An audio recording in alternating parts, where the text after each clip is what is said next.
This week I started noticing something. It had felt like forever since I last received a tip on Lyft. So I decided to go through my trip log, and it had been over a month since I received my last tip.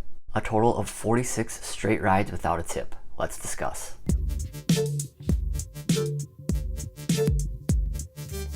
Alright, so this week I did actually finally receive another in-app tip on August 12th.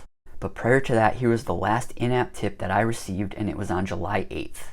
In my 11 years of driving rideshare, I feel like this has to be the longest streak I have ever gone on without receiving a tip on either platform. I personally drive Mondays and Tuesdays, so 46 trips over the course of a month isn't a ton, but I'm multi-platform. I'm driving for Uber at the same time as well. I gave 65 rides with Uber over that same span, and of those 65 rides on Uber during that same time, I received 18 tips. So 18 tips out of 65 rides on Uber during that time, 0 tips out of 46 rides on Lyft during that time. Also, here in Minnesota, we have guaranteed rates during period 3 while you're transporting a passenger, so I thought that maybe played into the fact that I wasn't receiving tips on Lyft. But I'm noticing that here in Minnesota, passengers aren't paying ridiculously high fares because of the guaranteed rates. Both Lyft and Uber are able to play with the fares because we have a 2-week top-off structure here. What they do is they take our total mileage and total time over a 2-week period, multiply that by the guaranteed rates, and then they pay us a top-off payment every 2 weeks to reach that guaranteed amount. So they don't have to price every single ride at the guaranteed rates. So the passengers, again, are not paying exorbitant fares. Now, was this month straight on Lyft without a tip just a random occurrence? So I decided to look deeper into my stats and tips on both Uber and Lyft so far for the year.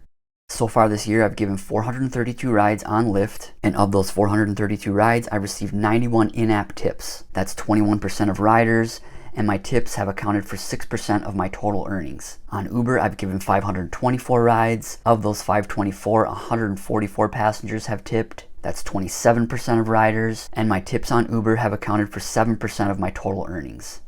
So that's not a crazy difference. 21% of riders are tipping on Lyft versus 27% on Uber, but also the percentage of my earnings that tips account for on both Lyft and Uber. 6% on Lyft, 7% on Uber. Very close. So tipping better in general on Uber, but not a crazy discrepancy with Lyft. And this is consistent with my previous years. I'm typically tipped on 25% of my rides on both platforms. But this was just something I was noticing on Lyft. 46 straight rides without an in-app tip, it seemed weird. And then when I was looking over my data, I saw on Uber that my highest streak without receiving a tip was 22 straight rides. So 22 straight versus 46, not really close. Also looking at my tips on Lyft, the longest streak that I had that was even close to the 46 straight trips without a tip was 16. But overall, I just thought this tip drought was weird. I'm still providing the same amount of service that I've provided all these years. I'm providing that service on Lyft. I was providing that service level on Uber during the same time frame, and of my 65 rides on Uber, I received 18 tips. Again, I had thought that the guaranteed pay structure that's here in Minnesota would affect tips. It's not affected them as much as I thought it would, and it's mainly because of our 2-week top-off structure. Lyft and Uber have not had to spike prices because of the guaranteed rates. And I am also not complaining. It's weird to not receive a tip for this long on Lyft,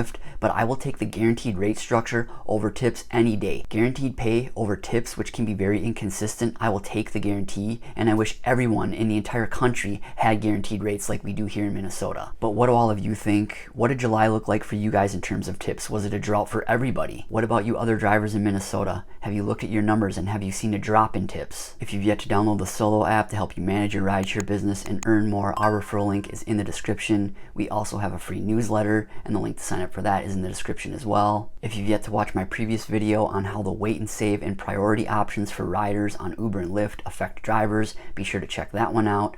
Thanks again for watching, and drive safe.